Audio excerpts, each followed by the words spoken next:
Fearless is pretty cool. I guess like the 1 out of 80 games we'll get the crazy one. Of these two teams, I feel like are pretty well known. Which was 2 years ago actually, Bulldog's debut year. Here comes Croco. Yeah, he's walking over Vision, but of course Carrier wanting to use his grand exit in order to make this one work. The Pillar of Filth goes down, and now Gumayusi on the other side of the rift. Let's see whether this Feather recall is going to work out. It's Croco that eats all of them, the ebb and flow doing so much work. And there's one more auto, and that is going to do it. Chef's kiss there for Hype as he picks up first blood. And the Bro plate away. So feeling pretty good about the tempo that he gains from this, despite dying there in the bottom lane. Very even game here. Really only that first blood, the difference maker, but the Dragon does go over to Bro. I mean, I think obviously it's going to be really nice for him in situations like this too, where things get a little bit brawly. Is Hype gonna get flashed on there by Faker. Ona gonna come on over as well. There's the dash forward, and the kill goes over to Faker. You can see Ona holds the auto, says, "Take it, my goat." He picks that one up. As now Closer will turn, and he plays with it just yet. Still early days, of course, but ooh, bubble looking pretty nice here as Carrier going to get denied as Croco puts down the pillar. And there's a big old shield, but it's not going to be enough. The Tidal Wave going to get a cute little knock up onto Faker here. But now Hype moving on in. Will he be able to find any value? That's the question. There's the culling right on top of Gumayusi. And yeah, their health bars are getting lower, but I don't think the Bros are going to be able to finish anyone off. It's going to be really hard. I don't think they should try for it without Palu's ult here. Stand United was interrupted as well. Yep. Morgan tried to use it to get in on top of Closer, and it doesn't actually work. Yeah, and that's a dead Zoe. And we know what the composition of T1 does. The Talon part of it is a little bit weird, but otherwise it's a pretty standard draft, right? That part is still pretty meta. Yep. You've got a Jax, you've got a Xayah, you have an Azir, you have a lot of skirmishing power, you have a lot of safety with the Xayah as well, and Bro need to be respecting the power of these skirmishes, especially the burst damage that this Talon does bring to the table, but even still, after Gumayusi continuing to just keep things shoved up. Closer picking things up from the ground. Ona now possibly out of position as he dives onto Croco. Croco gonna get a big old shield as the bubble is decent. There's a knock-up from Polo as well, but only lands onto Gumayusi, as now the culling from Hype zones them really nicely. Doran able to get himself out of there with the leap strike, but the trouble bubble is going to come through. Closer, can he find the paddle star? The answer is not quite enough damage as Hype wanting to get it done, but the counter strike was so good, still he just flashes in. That's a way to get it done. They'll take down the Jax, and in the meantime, Morgan is in the side lane. I think he gave a good old shield to the Jax, and not too much more than that. Sorry, a shield to his team, not much more than that. Not really trying to do anything big on this play, but Closer, sometimes you can actually get that one through. It's still going to land the paddle star. That looks pretty nice. And Faker takes a big chunk of damage. Croco is still here, by the way. Faker's already dashed. The Pillar looking for Guma. The Pillar is such high value alongside this Zoe as Gumayusi's in so much trouble. The jump! And it's going to be Croco that takes him down. Still, the bubble connects onto Carrier.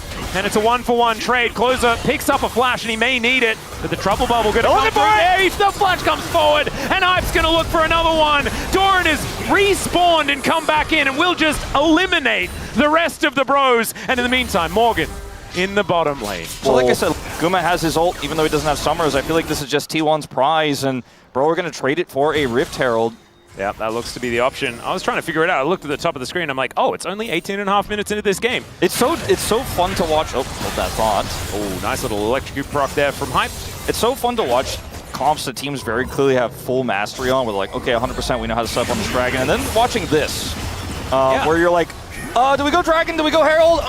Better just call randomly, I don't know. Well, in they go. There's a big old tidal wave. This is crazy. Polo is going to explode, but look at these health bars on T1. If Closer finds anyone with a bubble, it's going to be disaster. As now, Paddlestar not going to quite find the mark here, and of course, Zoe is so feast or famine. Either you hit it or you do nothing at all. As the bubble comes in, he does collect himself a bit of a sleepy time. The exhaust goes down on top of him, and he's going to try and get out, but I think he's still dead. So there is the first kill. They need more. And another bubble connects onto Faker as well. He will get McHale's, so he is absolutely fine. I feel like that's not enough for Bro. Just I don't think so either. Unless Doran. Unless he can take this outer turret, maybe turn that into also an Otacon. Yeah. That would be huge. I mean, I think that's the Otacon might be a bridge too far, but at least they do get the turret.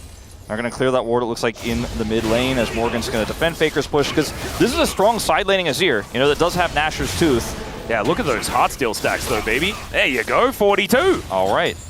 His ultimate available, so can just stand united with his team when the commit to this Drake take does actually come through from T1. Flank here from Croco.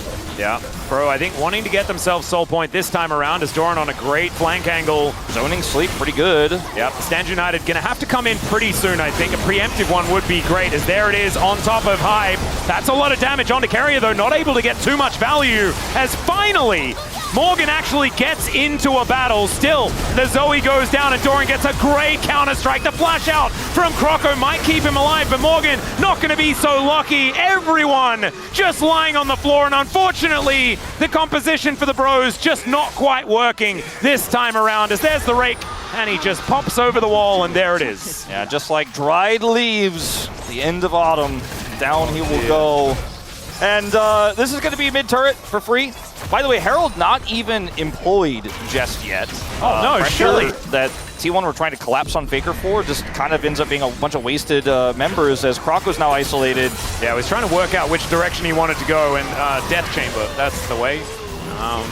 Hey, there she is. Hey, hello. Tuesday comes faster than you think. It certainly does, because last I checked it was Thursday. Like, we're a long way away from Tuesday right now. Oh, that's been a long 6-gamer. Yeah, Carrier's doing like some weird stuff here now, pushing Shelly towards the top side. And T1 are on the Baron. It's been spawned for a minute 20, and they already hadn't started it. I mean, kinda bro, crazy. they're going to show up. It's going to be quite challenging, though, to get something done. Carrier eats a bit of damage, but it's too late. Yep.